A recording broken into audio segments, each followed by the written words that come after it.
Good afternoon. It's Wednesday, March 9th. For the Criminal Justice Subcommittee, or excuse me, Criminal Justice Committee, Madam Clerk, please call the roll.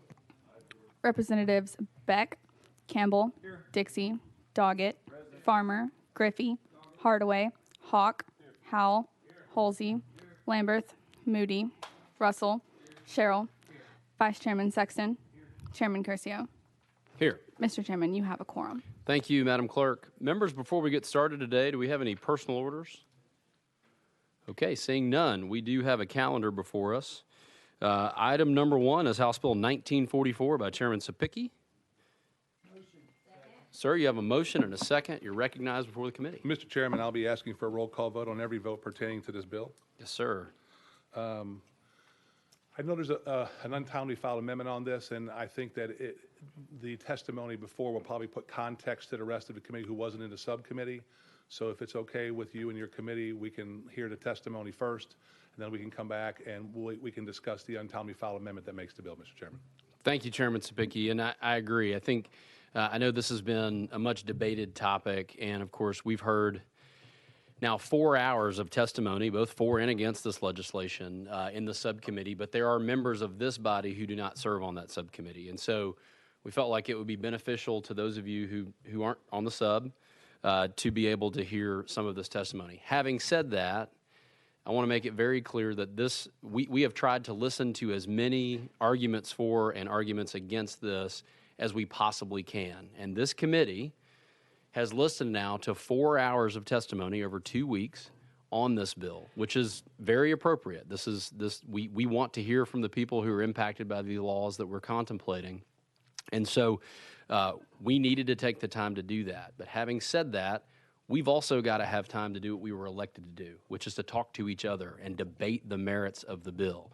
And so if we go on now and have another 2 weeks and 4 hours of testimony, this committee will be no closer to understanding where we are. We will know exactly where you are. We will have heard from you, but we will not have heard from each other. So because of that, we tried to choose two individuals, an argument for and an argument against, that summed up all of the arguments for and against. So while we heard from several folks and those components existed in all of the testimony that we heard, we tried to pick an argument against, an argument for and an argument against that summed up all of those various arguments. Now we do have a logistical problem because we have to create and maintain order here. We have committee rules. And those rules say that we do not hear from folks who testified in sub again in full because it gets redundant. You can imagine on especially controversial pieces of legislation, we're going to hear from the same folks over and over and over again at multiple steps along the way. But having said that, I have worked with Chairman Halsey because he is not a member of the subcommittee, and I think Chairman Halsey would like to make a motion at this time. Thank you, Mr. Chairman. I would like to make a motion to suspend the rules to allow the testimony today. We have a motion and a second to suspend the rules to allow testimony that was heard in sub to be heard again in full. Any question about that? All those in favor, please signify by saying aye. Aye. Those opposed? The ayes have it. The rules are suspended. On our list, we have first testimony for Ms. Jennifer Hamblin, if she's in the room. And we will go out of session. We're out of session. Ms. Hamblin, you are well known to this committee, but if you could please state your name for the record and share with this committee whatever you'd like. You have 3 minutes to do so, and then there will be time for question and answer after we hear from the second witness. So you're recognized, ma'am.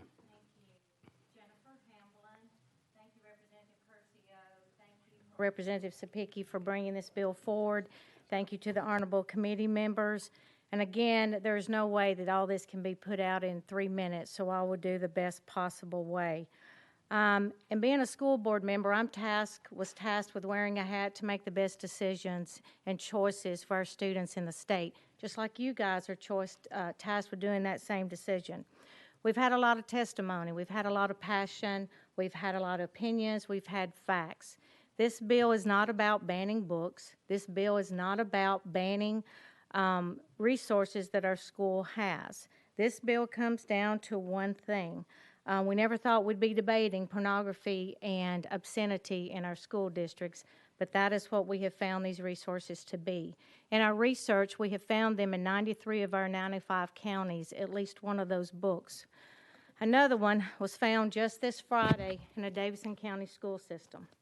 And this was one of the books on the list. I don't know about you, but genitals in all shapes and sizes, does this really have a place in our schools for our children to see? Just another level of the obscenity and pornography that it is occurring in our schools. We've had some individuals who I think have gotten upset, and they may have thought a personal attack was on them. We found educators, school board members, principals, teachers, parents, librarians who didn't have a clue that these books were in their schools. That was great, but unfortunately we found those who did know they were in their schools. So if anyone has knowingly supported, introduced, utilized this type of material, you might fit under the category that they have taken it personal, that they think they may have been tagged with. It's really simple, guys. This comes down to the fact that what we are finding already breaks the law. And unfortunately, our school system, they're kind of in a get-out-of-jail-free system because it doesn't apply to them. But if an adult outside of the school arena was utilizing any of these, I've had so many attorneys and sheriffs tell me, well, I know what I would do on the spot. They would be in handcuffs. So let's evaluate what we're dealing with. I know it's hard to set opinions aside and things that the people are telling us, but if you're okay with your fourth grader going to school and learning about oral sex, the one parent who called me upset, she goes, who do I take my daughter to tell about the orgasms that she was told about at school? Who do I take my daughter to explain what these vile words mean? I suggested she take them right back to her school and have the teacher and the principal and the librarian and whoever explain why. So what this bill does, it just helps put check and balances in place so that school board members and officials can do a deeper dive and make sure that we are not grooming our kids and we're not putting them in a situation that we're having to bait sexual. I did a survey on Friday of 20 directors of schools in 20 different counties, and I asked them their opinion on obscenity and pornography. 19 of them were anything sexual was wrong. Anything sexual needs to be eliminated. So they were just as concerned. Now, we do have those few districts that did not. A separate poll of 20 counties. We had 17 that Ms. approved. Hamblin, I apologize. We have reached the end of the allotted time period. But again, I appreciate you being here. And again, we heard your testimony in sub, and I just wanted to make sure that these members had a chance to hear this as well in full. Okay. I'll be happy to entertain any questions. And we will get to that point, absolutely. Next on our list, members, we have Sharon Edwards, the president of the Tennessee Library Association. If you're here, you can stand at the podium, you can sit in the chair, either one, wherever you're more comfortable, as long as your microphone is turned on. If you could just state your name for the record. I think I'll sit. Okay, I'm in heels.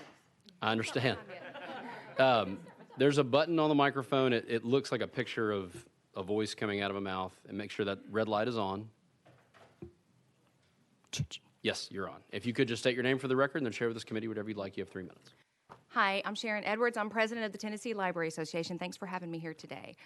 At my last count, I believe that there were 44 co-sponsors for this bill. And many of y'all are sponsors here. You're on this committee today. And with that many co-sponsors, I'm almost persuaded that my presence here today to argue against it will be as ineffective as the bill itself. Because from where I sit, it appears the decision to pass House Bill 1944 has already been made, and nothing that I say here today will change your mind. It doesn't matter that Tennessee already has a harmful to minors law. That does not have an exception for education, making this bill redundant. It doesn't matter that none of the books being challenged here are obscene because they haven't passed the 3 conditions of the Miller test and can't be labeled as legally obscene. It doesn't matter that removing these books constitutes a First Amendment violation that will certainly trigger lawsuits in our schools. It doesn't matter that parents already have a legal right to request alternative instruction. It doesn't matter that Tennessee school districts already have reconsideration policies in place that are individual to each district. So that means Coffee County is different from Murray counties, is different from Moore counties. And it doesn't matter that none of the speakers last week actually went through these reconsideration policies in their districts. They just skipped over the local policies to get the laws governing them changed. And quite frankly, that ought to stick in the craw of every local municipality leader because it's a huge government overreach. And it doesn't matter that this committee's own chair called House Bill 1944 unconstitutional in last week's subcommittee. It doesn't matter that this bill requires the removal of challenged items for a minimum of 30 days, but doesn't require the school board to review those items. So the 30 days could turn into a permanent book ban.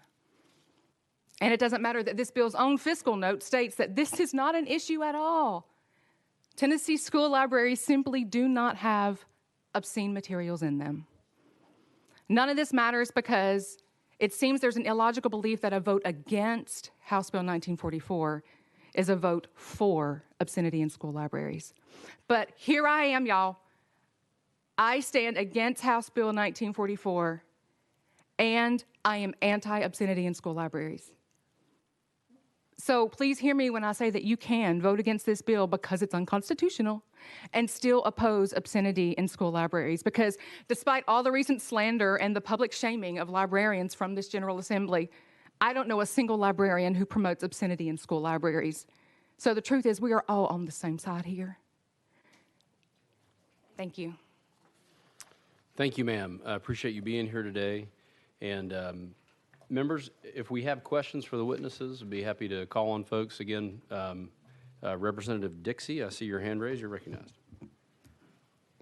Mr. Chairman, is it appropriate if I could ask each one a question or do just one? Thank you. Thank you for asking. So since we've heard from both witnesses, if you would like to address one, and then as long as you'll work through the chair, if you have a question for one witness, and if you want to come back to me, and then if you have a question for the other, that would be fine. Okay. Thank you. All right. Thank you. I'm sorry, I didn't catch your name. Jennifer. Yeah, Jennifer. All right, Miss Jennifer. I just had a quick question about the book that you have right there. Was it in a high school or was it in? It was in a high school. Representative Dixie, you're recognized.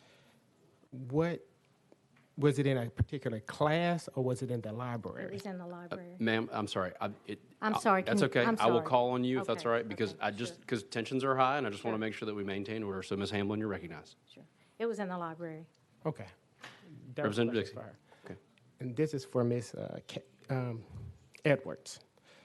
What is the process of how a book gets into a library? Once a book is, just how does it, what's the process for a book getting into a library? Ms. Edwards, you're recognized. Thank you, Chair.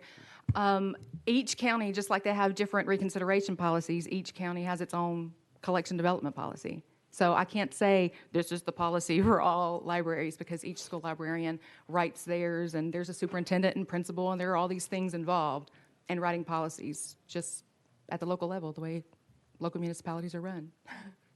Chairman Dixie. That was it. That was my question. Thank you, sir. Any other questions for our witnesses?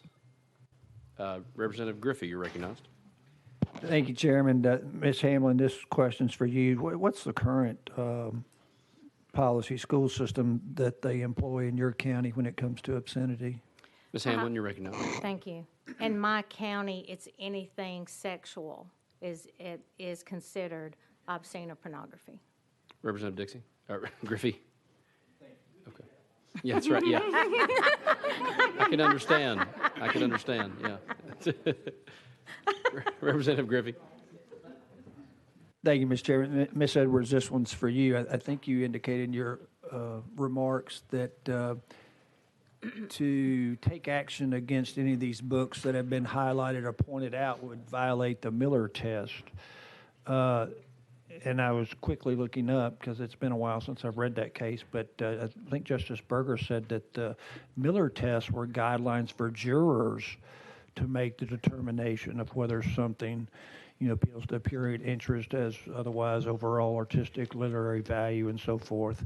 But that it's up to the community to make that decision when it comes to obscenity. Am I misstating that, or? May I? Ms. Edwards, you're recognized. Thank you. Justice Berger did call them guidelines, and the guidelines are three-pronged for this. And there was a court case, the PICO court case, which said that removing school books from the library violates the First Amendment, so long as they do not pass the three-prong conditions. And I have them. Would you like me to read them? They're in the amendment, the fiscal note of the bill, but I could read them if you want. You're recognized. Okay. The first condition is whether the average person applying contemporary community standards, so to your point, Representative Griffey, would find the work taken as a whole appeals to the prurient interest. 2, whether the work depicts or describes in a patently offensive way sexual conduct specifically defined by the applicable state law. And 3, whether the work taken as a whole lacks serious literary, artistic, political, or scientific value. And a book must pass all 3 conditions to be considered obscene. Otherwise, it is not obscene, and they can purchase it at the local store like they do already. Representative Griffey. But my point is, as Justice Berger said in the Miller case, it's a decision for the jurors to make. Correct? Ms. Edwards, you recognize. We may get to see that if the ACLU, or anybody else decides to sue the schools for removing books. Okay. And you're familiar with the term qualified Representative immunity? Griffey, you're recognized. Excuse me. Thank you, Mr. Chairman. You're familiar with the term qualified immunity, I assume, Ms. for Edwards. state actors? Ms. Edwards, you recognize. I didn't hear I'm sorry, could you repeat the last part? Representative Griffey. You're familiar with the term qualified immunity for state actors when it comes to alleged constitutional violations? Maybe not. I just didn't know if you were familiar with that or not. And just to interject, Ms. Edwards is here in her capacity as the... I'm the Tennessee Library Association president. That's correct. So it just, okay, very good. Next on my list, I have Representative Sherrill. You recognize, sir? Thank you, Chairman and members. I was not in the subcommittee. I don't serve on the subcommittee, but after the committee was conducted the other day, and then someone brought me a copy of a book that my understanding it is in our public education. And my understanding this book, the name of it is Me, an Earl, and a Dying Girl. Is that in, maybe one of you could add, is that in our school system in the library somewhere? Who could answer that for us? Yes. Ms. Hamblin, you're recognized. It is sadly on the Tennessee approved reading list. Okay. Ms. Edwards, do you wish to respond as well? It's in the schools, and some of the schools, maybe not all of them, because again, schools are different.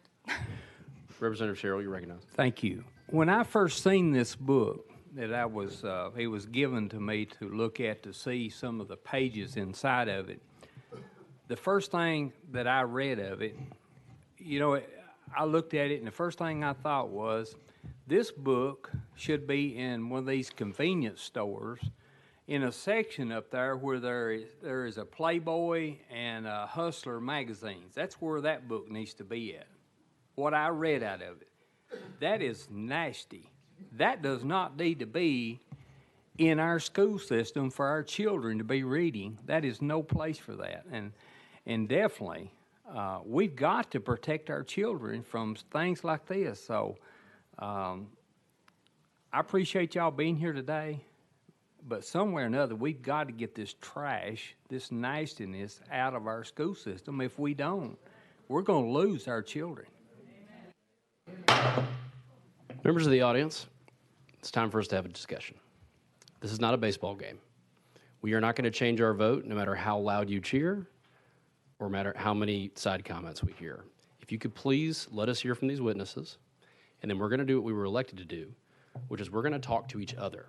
We've heard you talk to us for 4 hours. Does everybody understand me? Thank you. Next on my list, I have Chairman Doggett. Not sure if Representative was finished with his comments or not. I didn't want to take away from his time if he still had Representative Sherrill, do you yield? Thank you. Okay, thank you, sir. Chairman Doggett, Okay. you recognize. Thank you very much, Mr. Chairman. I do have a few questions, if you will indulge me for a moment. Ms. Hamblin, you were saying in your testimony that you had conducted a survey of some 20 counties across the state on Friday. Could you elaborate on that for us, please, as to maybe the findings of your what the survey was comprised of, and then what was your Right. findings? Ms. Hamblin, So- you're recognized. Thank you. So being a school board member, I had made contacts, and being an advocate for education for many, many years, I reached out into the school systems. I got to talk with some directors of school. I got to talk with some principals. I got to speak with some teachers. So of those 20, and I could read you the counties if you want to know, but I wanted to make sure I tried at least to get most of your county school systems in that survey. I told them about this bill, what we were trying to do, and what we were finding in our schools. So of those 20, 17 agreed with this bill, 1 did not, and 2 would not commit. Chairman Doggett. Thank you. So you were not able to get any information. I don't know if I understand. Ms. Hamblin, you're recognized. So, this has spread pretty quickly. We started finding these books in our schools at the level last fall. So this has been going on since last fall. And the word has spread quickly that these books or resource materials are in their schools. We've heard from a lot of schools who have pulled these automatically from their shelves and what they were going to do. We found that some people didn't know they had it. So once they were made aware, some made the choice to remove them, some have kept them. So my survey on Friday was based upon, as Representative Curcio said, there's been a lot of testimony. There's been a lot of comments. So I just wanted to be, from a school board individual, speaking to them. You have the right to your opinion. You have the right to your facts. Here are the facts. Here's what we have found. Here's what this bill is trying to do. If you were asked to cast a vote, where would you cast your vote? 17 were for, 1 was against, and 2 would not commit. And if you want the counties, I'll be happy to give you the counties. Chairman Doggett. Thank you very much. I have a question for Ms. Edwards now, if that's okay. You had stated that a bill such as this would trigger a First Amendment lawsuit. Representative from Davidson County asked a question that I'd originally written down here to ask was, how do the books get in these schools? I want to ask, because when you answered a previous question, how do books get on the approved reader list, or the list that you called there that the state has? How do books get on that list? Ms. Edwards, you're recognized. Thank you, Chair. To that answer, I'm just going to quite frankly say I do not know, but a state school library coordinator would, and I urge you to support House Bill 1665 and create that position. Chairman Doggett, you're recognized. And I guess that approved state reading list, that would say if you're a public school in this state, that you can choose books off of that list to be put into your library? Ms. Edwards, you're recognized. Again, I don't work in the public schools, so I don't know exactly how a school-approved reading list is chosen. There are people in the audience that you could ask, and I know that you've already got 2 speakers, but I would assume the Department of Education could answer that for you. I'm sorry that I don't know the answer to that question, but I would actually, I don't even want to assume. So I'm not good. I don't know. I'm sorry. Okay. Chairman Doggett, you're recognized. Thank you. The next question I had that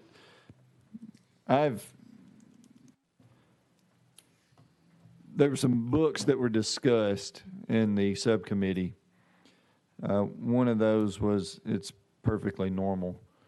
I think there was some images that were displayed there from the audience, or maybe even through testimony, that showed some of the pages in those books. And it got me thinking from my time in law enforcement, and I've spoken with members of the law enforcement community and through the district attorney's office and different ones. I think maybe this question might be for legal at this point. 3913-529, Section B2. And its application into books, such as that one that was specifically, and I think there were some others, and I didn't catch the titles to them, that there were many, but these were specifically dealt with. These were pictures or depictions. And so my question, I believe, to legal would be, how would a book such as that apply under the section of Code 3913 529B2?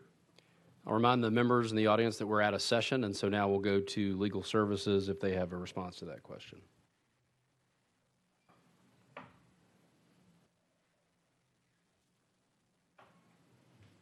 Michelle Fogarty, Legal Services. I don't know that I can answer your question. It's a very fact-specific question. I don't have those images in front of me, so I can't really give you an answer. 3913-529 is the offense of soliciting sexual exploitation of a minor, and what you are referencing is the subsection B, subdivision B3, which, I'm sorry, was it B2? B2, yes, B2, which states that it is unlawful to intentionally display to a minor or expose to the minor any material containing simulated sexual activity that is patently offensive, or sexual activity if the purpose of the display can reasonably be construed as being for the sexual arousal or gratification of the minor or the person displaying the material. So the material has to be for the purpose of sexual arousal or gratification of the minor, and it has to be patently offensive or sexual activity, for the purpose I just stated. Those are all fact questions that would be determined on an individual basis. Chairman Doggett. Okay, thank you. Thank you for that. I'm sure that in somewhere in there, it could be possible that, I don't know that it would fall in under this. I know that as you go down into D2, it talks about a picture, a drawing, photographed, and so forth. It goes on to in the description of what material means.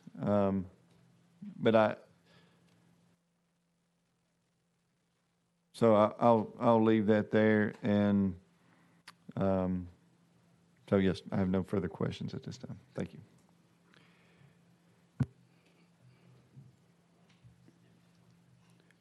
Chairman Russell, you recognized. Thank you, Mr. Chairman. And Ms. Hamlin, have you had a chance to review House Bill 1944 pretty thoroughly? Ms. Hamblin, you're recognized. I believe so. Is there any part of that bill that you do not agree with? Ms. Hamblin, you're recognized.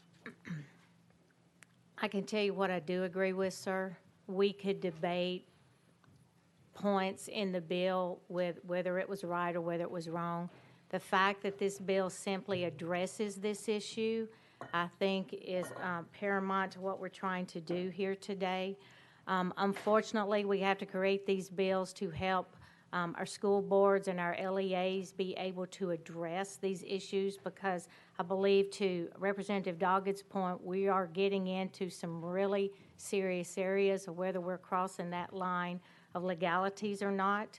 So I believe the fact that we're going to create additional checks and balances by creating an accountability for the school boards, so that there's answers to the parents, there's answers to elected officials of what we do. In regards to what was suggested about how a textbook gets on into our schools, we do have a state textbook committee. We do have a department within the Tennessee Department of Education who is supposed to be watching these checks and balances. When Commissioner Swin was made aware of the book that Representative Sherrill talked about, she had no idea. She did not understand how that had got on the approved reading list, and she said it happened before she got here. Okay, so where do we point the fingers? Where do we lay blame? Where do we say if everything in the bill is correct or not? Bottom line, we have obscenity, we have pornography. The book that Representative Doggett was talking about, if anyone wants to see the pictures, I will tell you, but there's pictures of masturbation, there's pictures of sex with heterosexual, homosexual, It's just a place that we have to decide, is this the place where we're going to do this for our schools? So, long answer to your question, this is a bill that's going to create accountability so that we can eliminate this and educate our children in the way that the parents send them to school to be educated.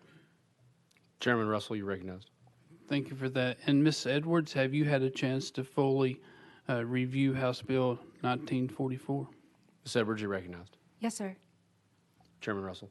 And is there anything in that bill that you do agree with? Ms. Edwards, you recognized. Yes, sir.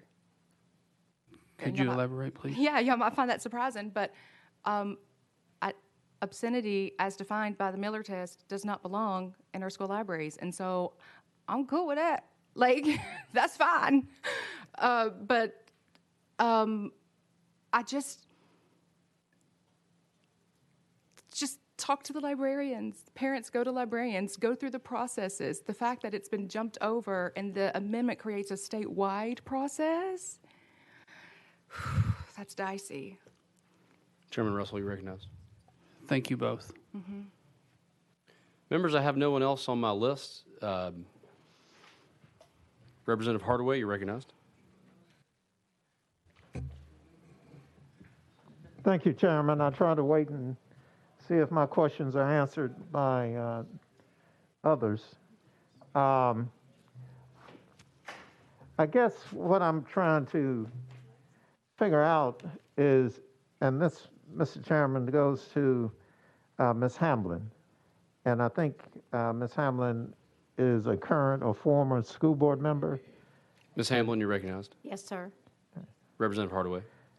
And was there an attempt to use whatever process is in place to address the issue of obscene material in the library? And if there is a process in place, could you share that with us? Ms. Hamblin, you recognized. Yes, sir. So if that had occurred in our district, it would have gone ultimately to the director of schools. The director of schools would brought it to the attention of the school board. The director of schools would offer what they feel should be done, but leave it up to the school board to review the situation. The school board would review their policies. In our instance case, anything sexual was not allowed. The school board would then tell the director of schools what they wanted to do, and if there needed to be a vote taken at the next school board meeting, the vote would be taken to eliminate. Or if it was an operations process that the director of schools could go ahead and handle minus the vote, then that was done as well. Representative Hardaway.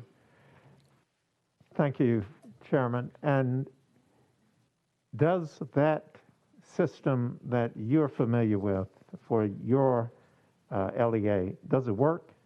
Ms. Hamblin, you're recognized. Thank you. So unfortunately, it was learned last fall that these books were circulating, which was taking those processes out of place, meaning we didn't have enough layers to make sure. We didn't have enough filters in place to make sure this wasn't occurring. For an example, we found in schools that some librarians had received these books from a Scholastic Books at a book fair, and that these books had actually made it to the shelves and they didn't really realize what they had. So when school systems felt they didn't have it, once we started reaching out and asking them, do you have any of these titles of these books in your system? They were found. So they realized we had a loophole with what our policy was, because we still were able to get materials and books in our schools that we weren't aware of. With this bill, Representative Hardaway, what it does, it gives more strength to the school boards to go in and be able to look and review and determine what is not appropriate for our schools. So I think it just gives an extra layer that we can make sure we seal up those loopholes. Representative Hardaway, you're recognized. Thank you, Chairman. And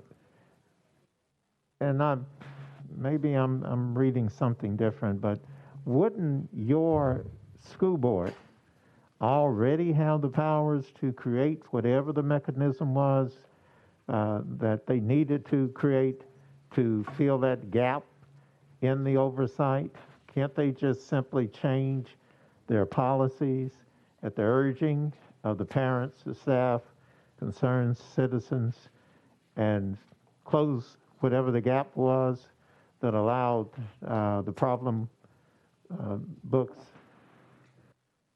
Ms. Hamblin, you're recognized. As you can see, there's those that are for this scenario and there are those that are against it.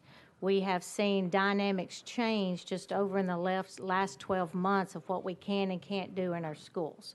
We're seeing a bigger push to groom our children in inappropriate ways. There are school boards who are welcoming this additional layer of support from you guys so that they can go in and have those accountabilities and strengthen up their policies so that there's no question.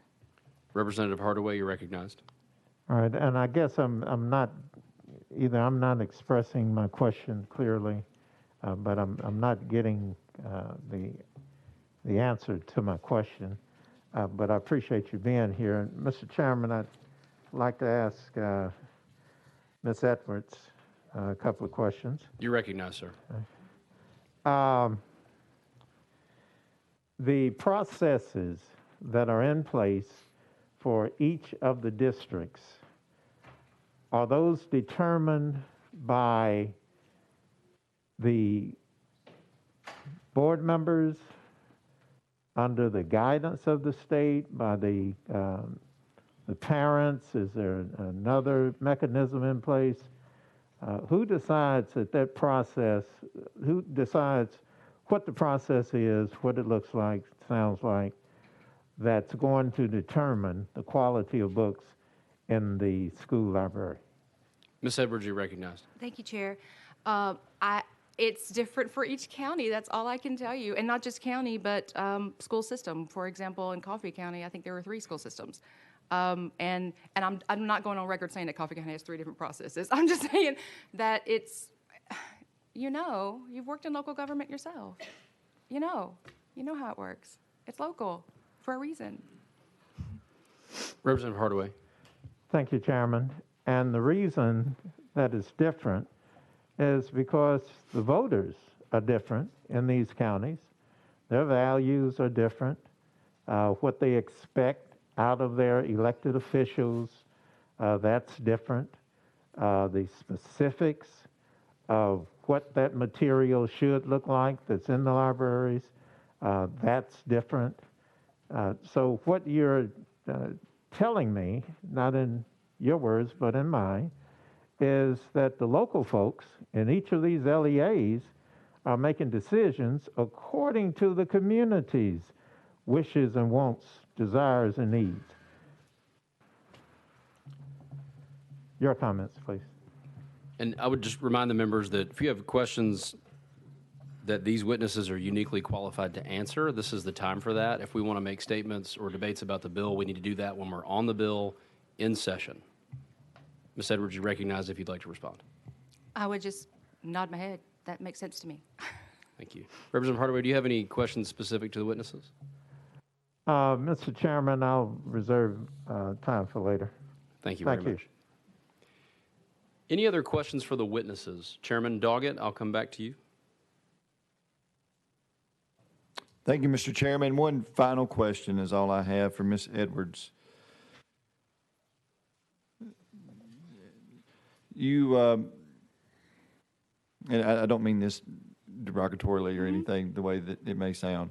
You basically said you were not qualified to answer on behalf of a school librarian because you're not a school librarian. Is that correct? You're a public, you deal in public libraries, is that right? Ms. Edwards, you recognize. I worked in a Mac lab adjacent to a school library for a year, and then I moved to public libraries, and now I'm in academic libraries. I interact with in my professional association, Tennessee Library Association, with school librarians.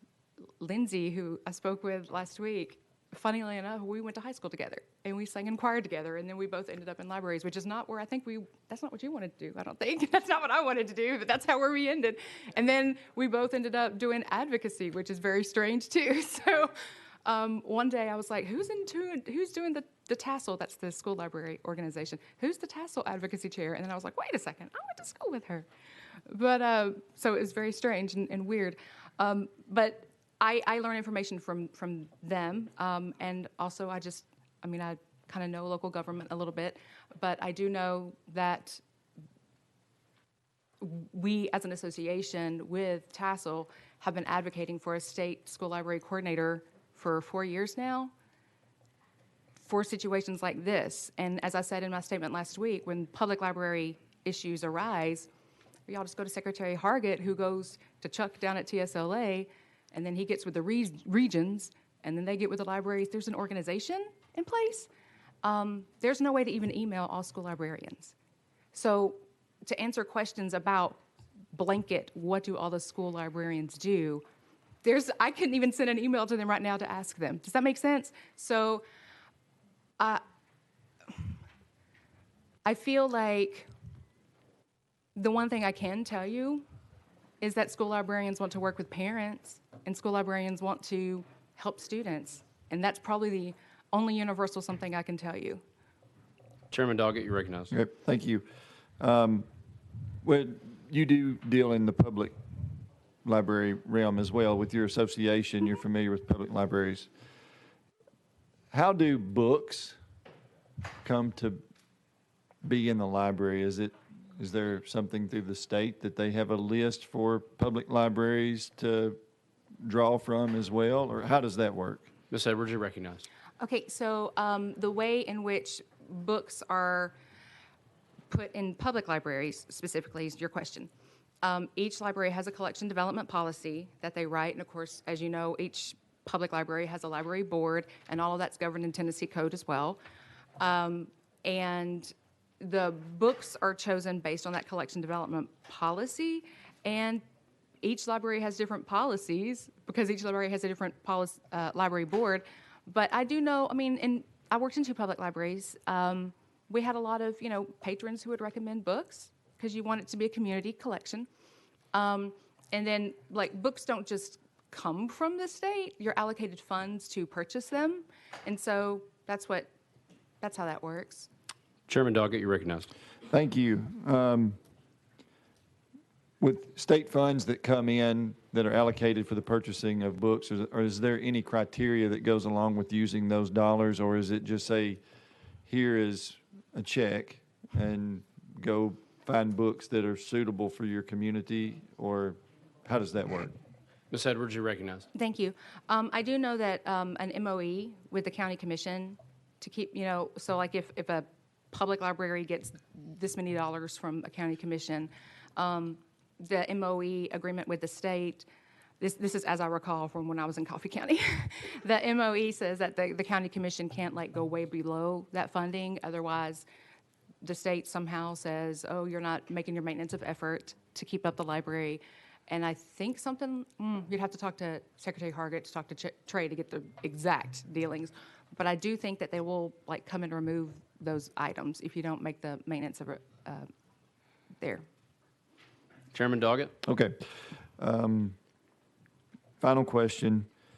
A book that my colleague to my left referenced, Me, Earl, and the Dying Girl, it was brought to my attention that was located in perhaps a fifth grader, a library, something like that. My question is, and we heard some portions of that book read out loud in the subcommittee last week. Would something like that in a public library be appropriate in I don't know if a fifth grader would be in a children's section, but would that be something that would be appropriate? Is that something that I could expect to find if I sent my children into a public library that they might come back to the counter with to check out? Ms. Edwards, you recognize. Thank you. Just because a book is written at a certain level doesn't mean it's for that age group. So books like that, I would, probably put in my young adult section, which, maybe, junior, senior in high school-ish. The newspaper's written at a 6th grade level, but it's not just for 6th graders. That's Chairman what I Doggett. would say. Okay. So that book would probably be more age appropriate for teenagers, 16, 17-year-olds, but not appropriate for a 12-year-old or 11-year-old, I would gather.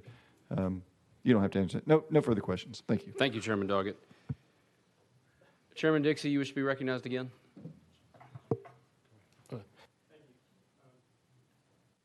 You're recognized. I'm sorry, I was having a problem getting this in. Thank you, Mr. Chairman, for recognizing me. I have a question for you, Ms. Hamblin. Yes, sir. What is the name of that book that you have right there? Ms. Hamblin, you're recognized. Sex, All You Need to Know, Sexuality Guide to Get You Through Your Teens. All right, thank you.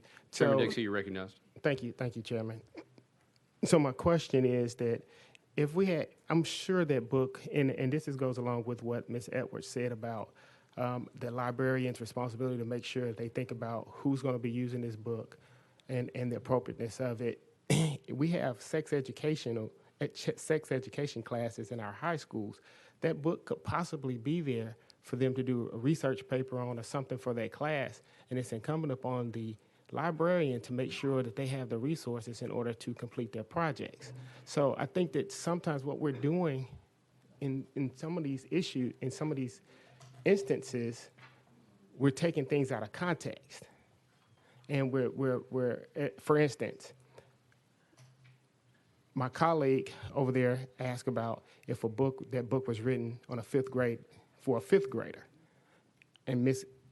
Edwards appropriately said, yes, it's written on a fifth grade level, but it's not, the audience is not for a fifth grader.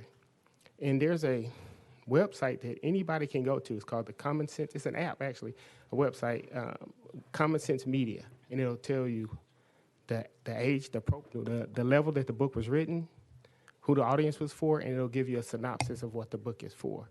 So there's ample applications for us to go and look at this. But I just wanted to answer that question, that if there is do you think that is what the intent was, not to spread pornography, but to give the child a resource for a paper that they may need for a class? Ms. Hamblin, you're recognized.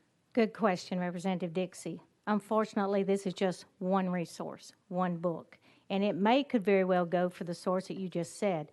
Referencing me or on the dying girl. This whole process started because a mother in Cumberland County called upset because her fourth grader checked me or on the dying girl out of their school library. This is where this started.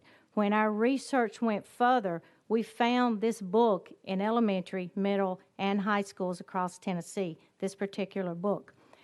So once we discovered it was in the school libraries, I started going to the county libraries. So I started with mine, my own county library. I walked in with a list of names of books. I walked up to the desk and asked the young man, I said, I don't want to be affiliated with these titles, but I would like to know if you have any of these books. I don't know what upset me worse, Representative Dixie, that he knew he had them and took me right to them. Unfortunately, here was the children's section of the library, and the shelf that had these books bumped right up to the children's section. And I told the young man, I don't know what bothers me more, that we had these and you knew how to go right to it. And he said the reason he did is because it is checked out so much. From that point, I go to my county commissioners, and I ask them how much of your budget is going to the county library from your budget. Our particular budget was a little over $300,000 that our county budget was going to our county library. My next question to them was, why are you funding porn? Ms. Hamblin, we're not funding porn. What are you talking about? So I held up every one of those books that I checked out that was stamped with our library sources. And when I read it to them, like I did in the earlier testimony, they were appalled. They called the librarian and asked her, how are these books there? She became very defensive and said she had to be able to make resources available to everyone. To my understanding, she has since been told to pull those books from her shelf. So when you talk about out of context, sir, there's multiple sources and there's multiple out there. So we want to make sure we have the full picture of this. Chairman Dixie, you recognized. All right, thank you. You said, just for clarification, and I do have a follow-up question after, you said that you went to your county library? Mm-hmm. Ms. Hamblin, you're recognized. Yes, sir. Chairman Dixie. So my question to you is that if you went to the county library and the book was in your county library and a fourth grader went to check it out, a fourth grader probably didn't drive himself to that library. He had some sort of parental supervision when he checked out that book. And at that point, that person who was there with that guardian as that child could have looked at that or either went to that section with that child and stopped it at that point. So I guess we talk about context. We have to paint the whole picture. I think we're painting everything with a broad stroke here because that was a county library, which is different than what happens in a school library. So I think we have to be mindful of how we make these comparisons and be very clear because this is a very important bill and we want to make sure that we get the correct facts out of there. So I just want to make sure that we make that appropriate because even in a county library, there should be a section that says for young adults, or it's labeled categorically appropriate. So that example you use is, I'm not saying it's far-fetched, I'm not saying it didn't happen, but it does seem like there's a little bit left out when you say a fourth grader went to a county library. How did he get there? Where was the supervision at that point? And Ms. I'm Hamlin? just using You the word- misunderstood me, sir. They did not get it at a county library. They got it at their middle school in Cumberland County. I talked with the school board members, I talked with the librarian, and I talked with the principal, and I talked with the director of schools. None of them knew that that book was there and in circulation. It was in a school library. Finding it in a school library is what told me to go search in the local libraries. And I agree with you that there should be signs or definitely a know that what section you're going to. But sir, please remember, even if a parent, a grandparent, a friend took a child to the library, it still doesn't negate the fact that we're dealing with a violation of law because we have books that is under the obscenity and pornography umbrella. So it doesn't change where the book is located. It's still the same breaking of the law. Thank you, Ms. Hamlin. Chairman Dixie, do you have a question for the witness in her capacity that she's here? Yes. You're recognized, sir. This will be my final Thank comment. Thank you for your indulgence. I appreciate that. And you made me lose my train of thought. I just forgot my train of thought. When you asked me that question, it threw me right off. Don't Thank worry. you, Chairman Dixie. Finally, on my list, I have Representative Beck. You're recognized, sir. Thank you, thank you, Mr. Chairman. Ms. Hamlin, when you described in response to Representative Hardaway's, the process for if there was an inappropriate book in your county, you described the process of it going up to the school board. Did I understand you right? Ms. Hamlin, you're recognized. So for a removal, if the director of schools finds inappropriate material in any of the schools and knows that it violates the policy, they themselves can direct principals to remove the items from the school. When it gets into a deeper level of, let's say, a parent or a teacher or someone filed a complaint and brought an issue to the school board that the director of schools would have to involve the school board, then it becomes that process. Representative Beck? So there is a process if a parent feels that a book is inappropriate according to your description. Is that correct? Not, Ms. Hamlin, I'm you're sorry. recognized. Sorry. A process if on a complaint of anything. It's not necessarily a book. It would be, I think the policy reads instructional materials, curriculum, and it may say books. But we typically have not seen this occur. It's just in recent months that we have seen this take on a whole new life that unfortunately has brought us to where we're having to file bills like this. Representative Beck. And that's what a process is for. And I spoke with my librarians. They have a process. First part of the process is to meet with the complainant, the parent, or whoever's complaining about the book. And then about 90 to 95% of the complaints are satisfied there. If not, then it can be elevated, just like you were discussing about your school board. Now, so if we have these processes in place, right now, what do you think that this bill is going to do different than what the processes are now? That's my question to you. Ms. Hamblin, you're recognized. We need processes that we have more teeth. We need processes that we have more accountability. We need strength in our processes so that we're not even spending 3 or 4 hours debating such a subject that is common sense. So what this bill is going to do is be able to make LEAs aware we're not just going to accept pornography and obscenity in our schools. And if it becomes to the point that where we are now, we're having to run a bill so that school boards have a layer of accountability in what they're going to do so they're protected as well. Representative Beck, do you wish to be recognized again? I'll wait to the bill. Thank you. Thank you, sir. Thank you very much to both of you for being here today. We appreciate your testimony. Thank you for sharing it with the committee and answering any questions that we had. Thank you for the appreciate y'all. opportunity. Are you making a motion to go back in session? Before we go back in session, I had a question for legal. Representative Dixie, you're recognized. I really don't want to hear you hit that gavel twice, so I'm just trying to save you some time with that. For legal, in this amendment in this bill, it allows for a parent to enforce the definition of obscenity on a whole school district. If the amended bill says that if a parent complains that any library is obscene, and the book is removed immediately for 30 days, what could happen if they just went and blanketly complained on a whole section of books? Would they all be removed at that time? So could one parent definition of obscenity, is that defined in code, and how do we enforce that? Is it subjective? Is it objective? Again, we're out of session, so we'll go to legal services for a response. Michelle Fogarty, Legal Services. Our code does define obscene, and it also defines harmful to minors. Under the bill as written, a parent could, if a parent is aware of material that is obscene, then they can notify the director of schools, and that book would have to be removed for at least 30 days. Chairman Dixie. And actually, under subsection B, the book just has to be questionable material. So a parent. So there's no truth. I mean, there is a definition for obscene. The definition of obscene is already in our code, and it meets with the Miller test. Okay. Would you? I can read that for you if you want me to. No, Nate. We've heard the Miller And test. we also have a definition of harmless to minors. Chairman Dixie. Thank you. Leader Lamberth, you recognized. Thank you, Mr. Chairman. And a follow-up to legal on the chairman's question.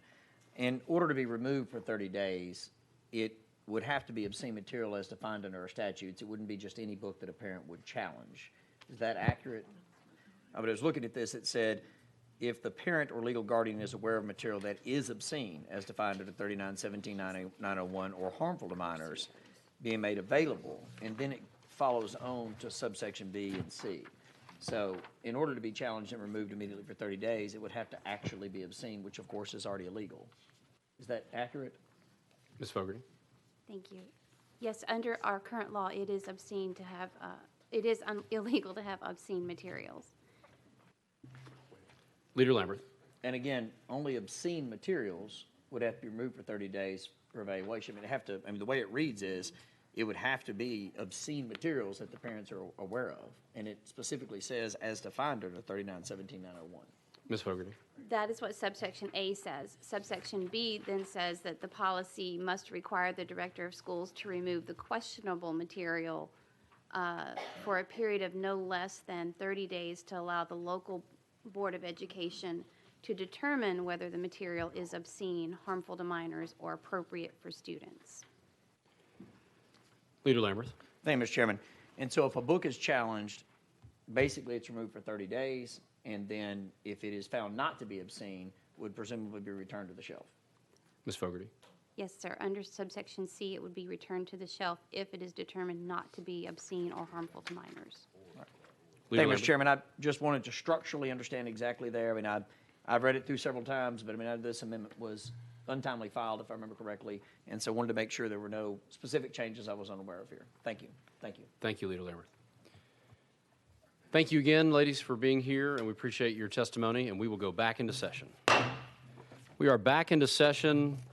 Chairman Sapicki, we are on House Bill 1944, As you alluded to before we went out of session, there is an untimely filed amendment, and I would like to recognize you on that amendment.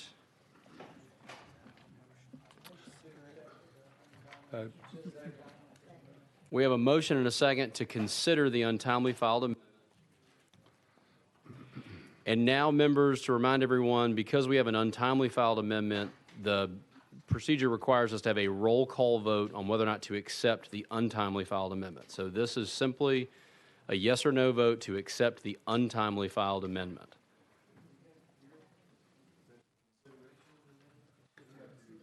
This is whether or not to even consider it. Yes. So.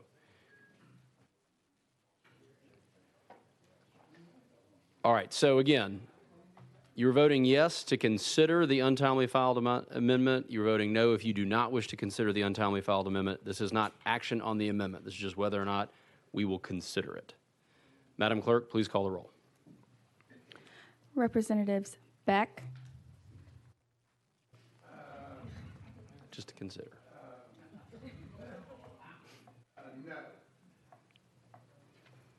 Campbell, Dixie, Doggett, Farmer, Griffey, Hardaway, okay. Hawk, Howell, Halsey, Lamberth, Moody, Russell, Cheryl, Vice Chairman Sexton, Chairman Curcio. Yes.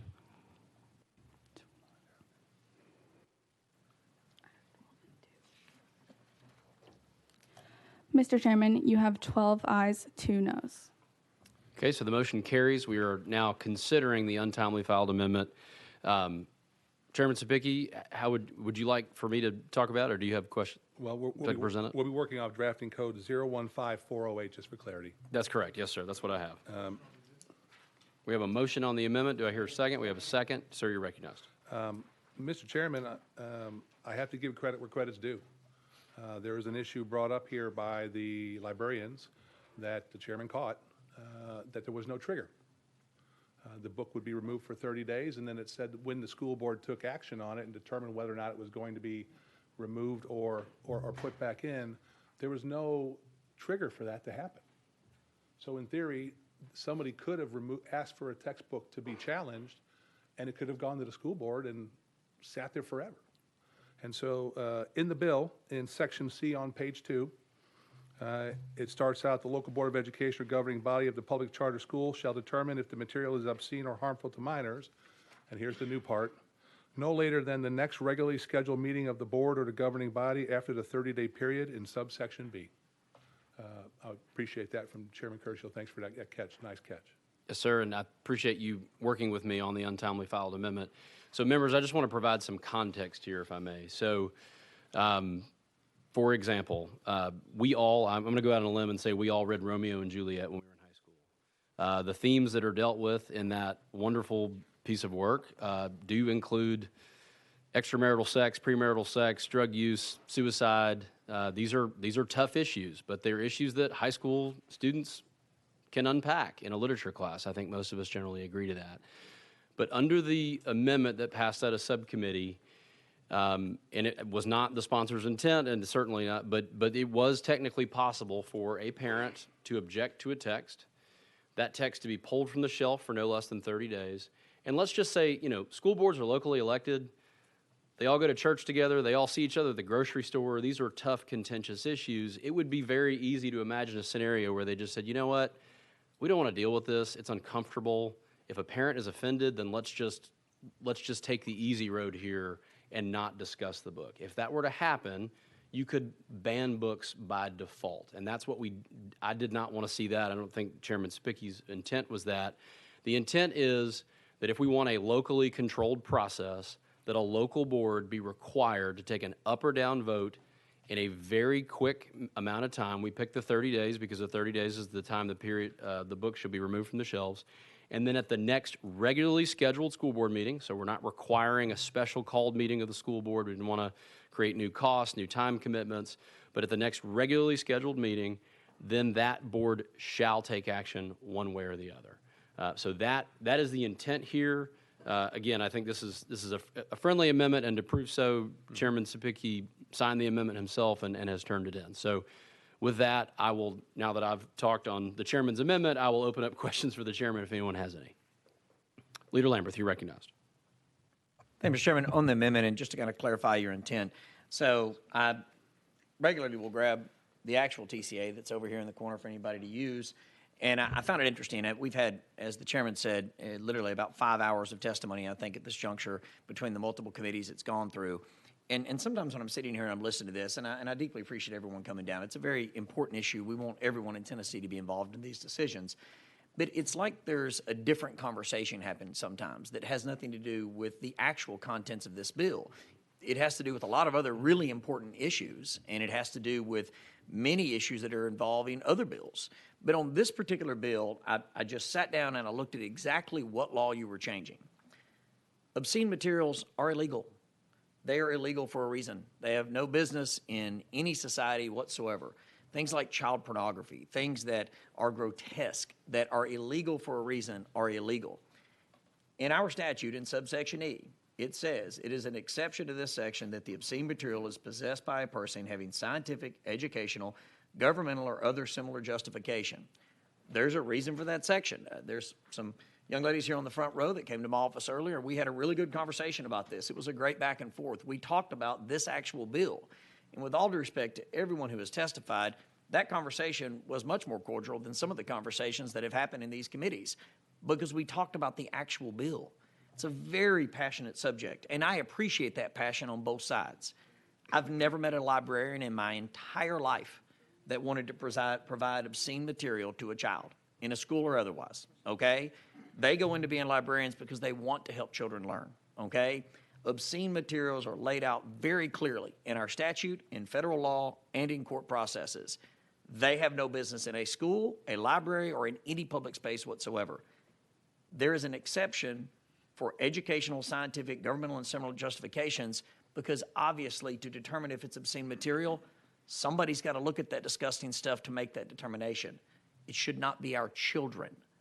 No one wants that. I don't think anybody that's testified wants that.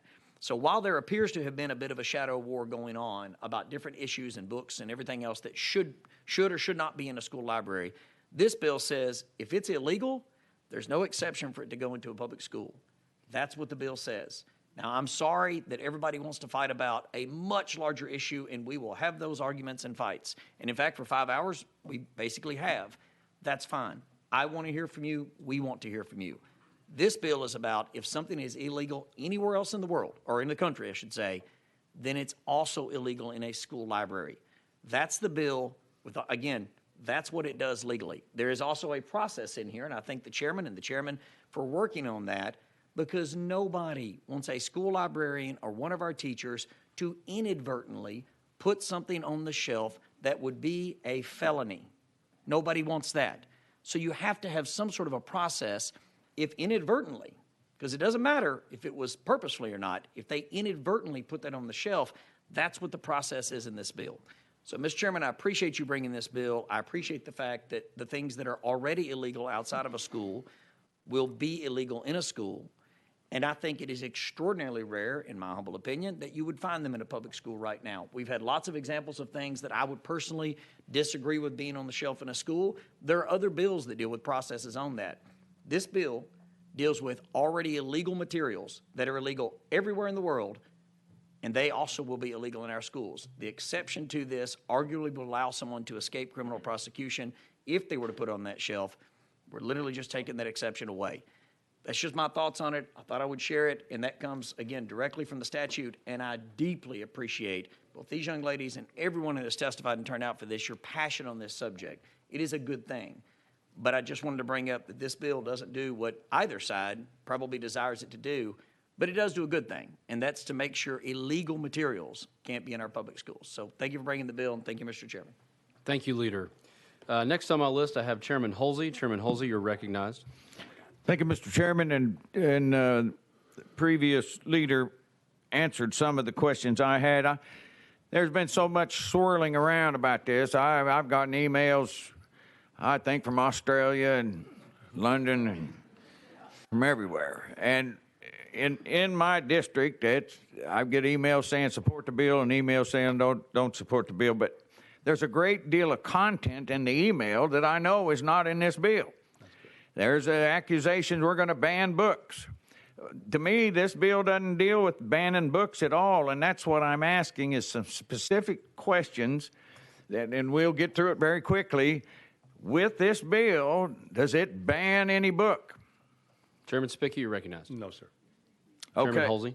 Next question, is a librarian accountable for a book with obscene material in it in a school library at this point, before this bill, and after this bill passes, if it passes, is that same librarian accountable for an obscene book in the library? Chairman Spicky. As the leader spoke, he gave a very good definition of what exactly the bill is going to do. What is illegal outside of our schools will now be illegal inside our schools. Chairman Holsey. Okay, so if a librarian doesn't even know what's in there, and a parent points it out, then I do understand your process. Now the school board gets involved. That's the mechanism that's going to have to deal with this one way or another. And it makes sense to me because the school board's elected by the people in the community, and the community is who defines the standards of obscenity. So I understand that part. Okay, one other question. What makes this bill make a system work better than how the system works now? Chairman Spicky. So we've sat through 5-6 hours of testimony about a process.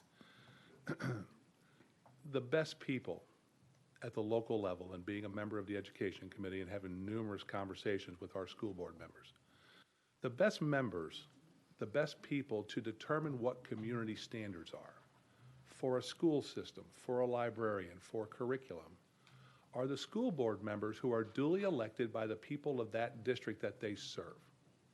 That is a broad brush representation of the members of that community as elected to use a Miller test based off of those community standards to determine if a book is obscene or pornographic in nature.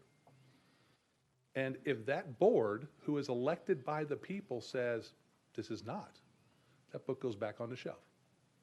And if the people elected by that board, if those members who are elected by the people say, yes, this does fail our community standards, what a reasonable person would deem obscene or pornographic, then that book would be pulled from the shelf. There is one point in the bill that we kind of forgot to talk about, and it's at the end of the process. We want to make sure that if there are books that are being removed from the libraries, once a year, the local school system will report that to the Department of Education, so they can keep track of books that are being deemed as obscene or pornographic and removed from the school library, so they can keep a record of that. And so therefore, if anybody ever wants to know in the state, hey, what books have been taken out, the Department of Education can provide that information to anybody who asks for it. Chairman Holsey, you're recognized. Okay. Representative Beck, you're recognized. Thank you. What, if any, new criminal penalties are in your bill? Chairman Sapicki. None, sir. Representative Beck. So the criminal penalties go back to the code that the leader read, correct? Chairman Sapicki. Yes, sir. Representative Beck.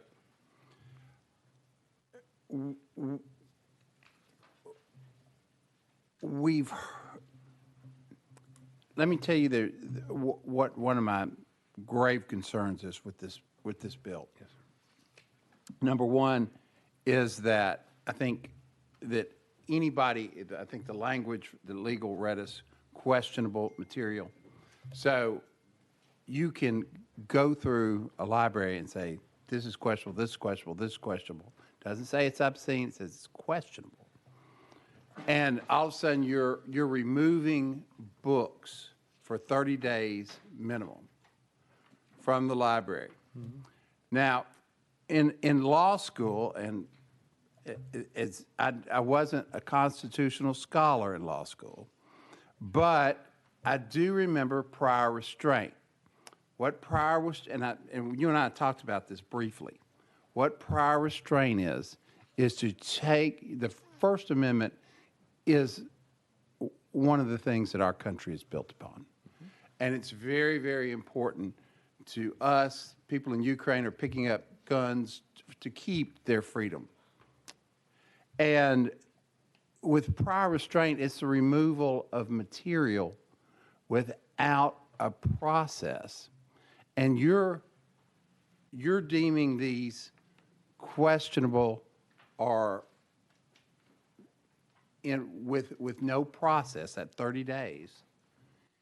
I don't believe that's going to pass constitutional muster, because if you have the process, and then they're determined to be pornographic, then they can be, as it's set up now with in different ways or organizations throughout every community apparently in Tennessee, then that's constitutional. But to just take questionable material off the shelves is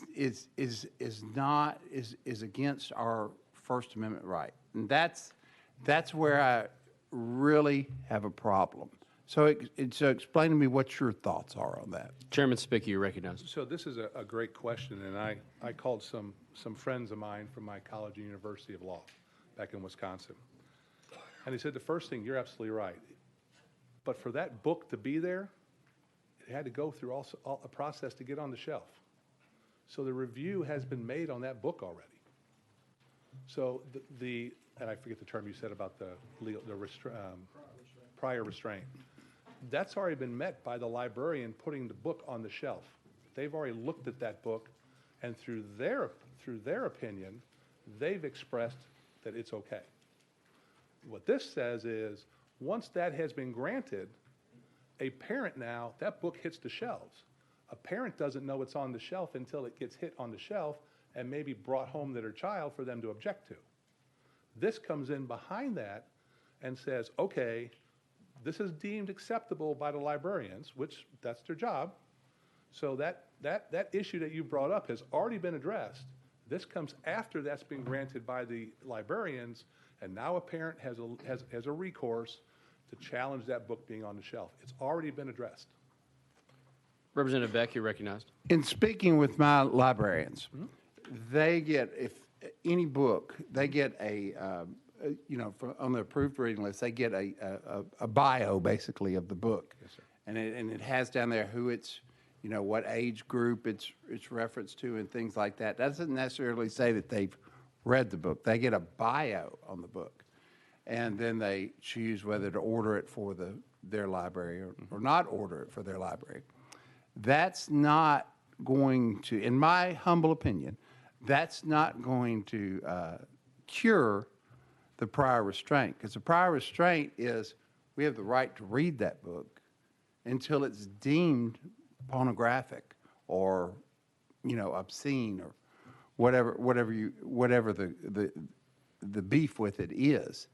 So that's where, in my humble opinion, and of course, we pass things unconstitutional around here all the time. So we may be keeping in that step, but I'm really having trouble with the First Amendment is such an important right that people have lived and died for. I just think that, and I understand.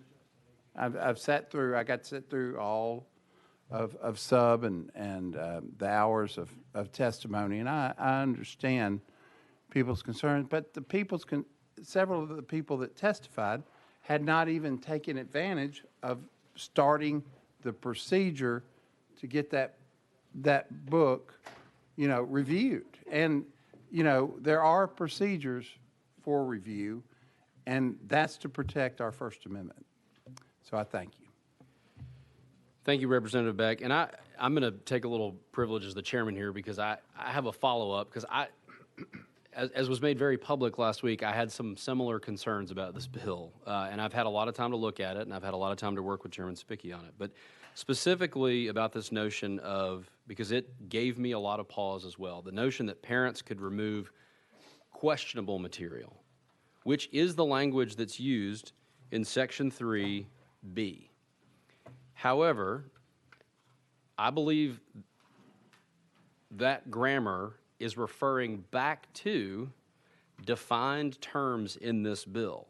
In A, it says, if the parent or legal guardian is aware of material that is obscene, as defined in 3917-901, or harmful to minors, as defined in 3917-901, being made available to students, and then it goes on. In B, it says, the policy required under Section A must require the director of schools or the director of the public charter school as applicable to remove the questionable material. I believe that grammar points back to defined terms. It is not saying, we're not now under a new section, under a new process that says mom and daddy can come in there and pick things off the shelf that they feel are questionable. They've got to be obscene, as defined by 3917-901, or harmful, as defined by 3917-901. So, again, some of us are going to vote yes on this bill today, and some of us are going to vote no on this bill today, but I just want to make sure, since there's a lot of people in this room, there's a lot of people watching on television, that we get the facts clear on the record, that we are not creating another section where it says, and oh, by the way, outside of harmful or obscene, you can just pick out things that are questionable as well. That is not what this bill does. And I don't think it was your intent to say that it did, but I just want to be clear about that on the record. Is that your understanding, Chairman Speaker? Yes, sir. Yes, sir. Okay, thank you. Next on my list, I do have Chairman Doggett. You're recognized. Thank you, Mr. Chairman. And going back in this amendment, Section 2, well, in Section 2C, we discussed the portion about the governing body will have 30-day period, which would be the school board. During that time frame, or during that review process, is it possible that a book that was discovered maybe in an elementary or middle school library was brought to the school board and they said, you know, this is not appropriate for that age, but may be appropriate for high school library? For instance, it was referenced earlier, Romeo and Juliet. It's been a long time since I read that book. If I did read it, I know I watched the movie, but I don't know if I remember any specifics out of that. But just using that as an example, you know, is it possible that the school board could say, instead of saying, nope, we're through with Romeo and Juliet, it's out. We're throwing it out of our libraries. It's filth and obscene, or however they want to define it. Could they say, yes, it's inappropriate for a sixth grader to be reading, but it is not inappropriate because it may fall within the standards and objectives that are set forth in our curriculum that could be appropriate for high school? That's my question. Is it possible? Chairman Spicky, you're recognized. It's a long question right there. Well, I did a lot of talking, and I'm sorry. I'm trying to figure out, I know there's a question there, and I'm going to try to decipher it for you.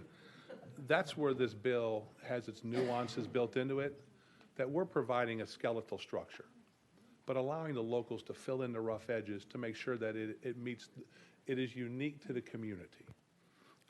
As long as that text, as defined in A, doesn't violate 3917-901, as defined in law, then they would have the ability to either put it back on the shelf, or they could possibly say, hey, this is only for juniors and seniors. And I would assume that they would let the librarian know that, and the librarian would take appropriate action to make sure that only juniors or seniors could access that material. Chairman Doggett, you recognized. Thank you. And this bill also does provide, for lack of better terms, cover for librarians in our schools, because One, books are coming into our libraries that are on the state of Tennessee approved reading list. They can go into the libraries if it is found that the books are obscene, and they can go before the school board. The librarians in this case are harmless, virtually. Am I correct? Chairman Spicki, you recognized. Yes, as long as they're not found in violation of 39-17-901, as long as they're not intentionally trying to distribute this kind of material to minors. Chairman Doggett. Oh, sorry. If I can, just a little bit longer. The librarians have a difficult job to do in this environment we live in today. They're getting flooded with all kinds of information that is trying to be put on our school shelves. We're having discussions on stuff that we thought we never have in Tennessee, and for that matter, probably across our country. I remember in subcommittee when one of the members here was challenged that the book they were holding up said, "Show me where the obscenity is." And the member asked the subcommittee to read the bill, and the member said, "No, don't read it." So if there's material like that this body sitting here, Chairman Doggett finds objectionable, I'm sure it would probably be found objectionable at a school board level. Chairman Doggett. Thank you very much. Next on my list, I have Chairman Farmer. You recognize, sir. Question's been called on the amendment. Is there any objection? Seeing none, we're ready to vote. All those in favor, thank you very much for the reminder. We're taking a roll call. All those in favor of adopting amendment coded 15408 to House Bill 1944, please signify by saying yes when your name is called or no when your name is called. Madam Clerk. Representatives Beck. Campbell. Yes. Dixie. Doggett. Yes. Farmer. Griffey. Hardaway. No. Hawk. Yes. Howell. Yes. Halsey. Yes. Lamberth. Yes. Moody. Yes. Russell. Yes. Sherrill. Yes. Vice Chairman Sexton. Yes. Chairman Curcio. Yes.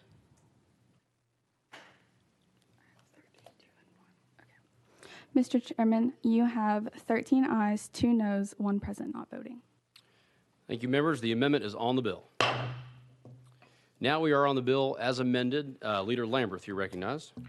Thank you, Mr. Chairman. Move previous question. Previous question's been called. Is there objection? We see objection. I have 3 hands. So now we're voting on previous question. And it will be a roll call vote. All those in favor of previous question signify by saying aye when your name is called. Those opposed signify by saying no. Madam Clerk, please call the roll. Representatives Beck. No. Campbell. Aye. Dixie. No. Doggett. Yes. Farmer. Yes. Griffey. Yes. Hardaway. No. Hawk. Yes. Howell. Yes. Halsey. Yes. Lamberth. Yes. Moody. Yes. Russell. Yes. Sherrill. Yes. Vice Chairman Sexton. Chairman Curcio. Yes.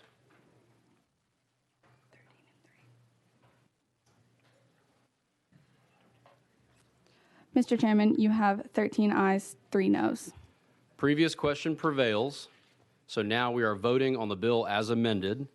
And this vote will be to send House Bill 1944 as amended to the Education Administration Committee. Those in favor of that signify by saying aye when your name is called. Those opposed to that signify by saying no when your name is called. Madam Clerk, please call the roll. Representatives Beck. No. Campbell. Yes. Dixie. No. Doggett. Yes. Farmer. Yes. Griffey. Yes. Hardaway. No. Hawk. Yes. Howell. Yes. Halsey. Yes. Lamberth. Yes. Moody. Russell. Yes.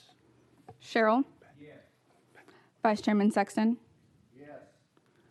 Chairman Curcio. Yes. Mr. Chairman, you have 13 ayes, 3 noes. Thank you, Madam Clerk. Chairman Sapicki, House Bill 1944 as amended goes to Education Administration. Mr. Chairman and committee, thank you for your patience on this. Thank you. Thank you, sir. Members, we have item number 2 on our calendar, House Bill 457 by Representative Thompson. Sir, you have a motion and a second. Sir, you have an amendment coded 14973. You have a motion and a second. Previous question's been called on the amendment. Without objection, we're ready to vote.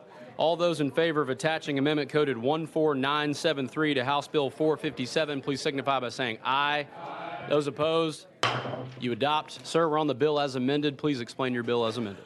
Okay, this is it's a bill that was actually passed in subcommittee last year, and then we took it to summer study like all other bail-related bills, and went to bring it back. This is one that I introduced last week to simply change the code.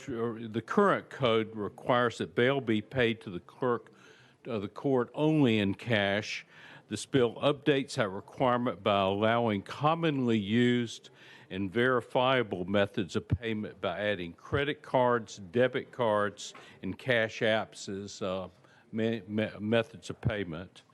And the amendment, at the request of some very good questions from this committee, one, made sure that this would be a permissive bill, and 2, that we allowed that the clerk can accept may charge a fee to pay for any cost charged to the clerk by accepting other types of payment, like credit card fees, things like that. And I'll be happy to answer any questions. Thank you, Representative Thompson, for that explanation. I do have Chairman Russell on our list. Question on the bill. Question's been called on the bill. Without objection, we're ready to vote. All those in favor of sending House Bill 457 as amended to Finance, please signify by saying aye. Aye. Those opposed, sir, you head to Finance. Thank you, Chairman Committee. Members, that does conclude our business for the day. But first of all, I want to thank all of you very much for your patience and your attendance today. We have often some very difficult subject matter in this committee, and I think we performed a very good service for the citizens of Tennessee today. We heard debate on both sides. We heard arguments on both sides. And I want to thank you for your participation in that. Leader Lamberth, you're recognized, sir. Mr. Chairman, as always, thank you for your leadership in this committee, and thank you to the 3 fine folks that hung in there for the entire calendar. Everybody else apparently was just interested in the first bill on the calendar. So I appreciate y'all hanging in there for all 3. Thank you. Thank you, Mr. Leader. Members, without objection, we are adjourned.